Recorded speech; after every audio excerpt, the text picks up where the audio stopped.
19वां अध्याय। राजा पृथु ने पूछा, हे देवर्षि, अब आप यह कहिए कि भगवान विष्णु ने वहां जाकर क्या किया तथा जलंधर की स्त्री का पतिव्रत कैसे भ्रष्ट हुआ। श्री नारद जी ने कहा, जलंधर के नगर में जाकर भगवान विष्णु ने उसकी पतिव्रता स्त्री वृंदा का पतिव्रत भंग करने का विचार किया।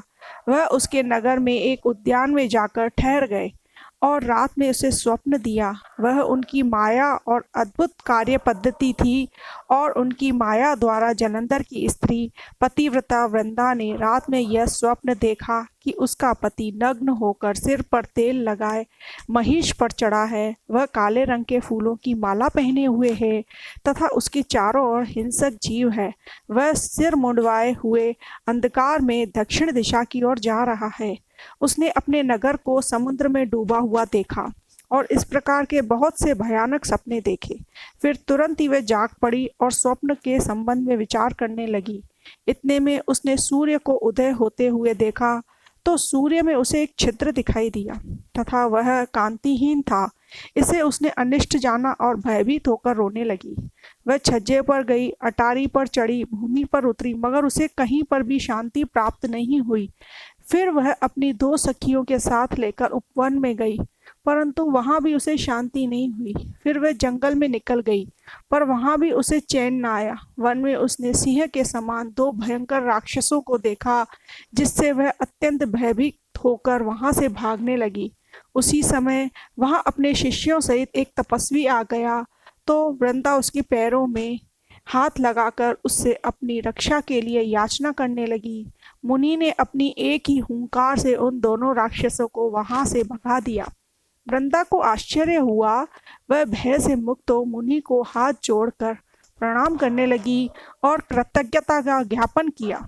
फिर उसने मुनि से अपने युद्धरत पति के संबंध में उसकी कुशल क्षेम का प्रश्न किया। मुनि ने मौन हो आगे पीछे देखकर कहना चाहा कि उसी समय 2 वानर उसके पास हाथ जोड़कर खड़े हो गए। ज्यों ही मुनि ने भ्रुकुटी का संकेत किया तो वह उड़कर आकाश में चले गए। फिर जलंधर का सिर व धड़ लेकर मुनि के पास आ गए। तब वृंदा अपने पति को मरा जान मूर्छित होकर धरती पर गिर पड़ी और अनेक प्रकार के वचन कहकर दारुण विलाप करने लगी। पश्चात उसने मुनि जी से कहा, हे कृपानिधे, आप मेरे पति को जीवित कर दीजिए। पतिव्रता परायण दैत्य पत्नी ऐसा कहकर दुखी श्वासों को छोड़ती हुई मुनि के चरणों में गिर पड़ी।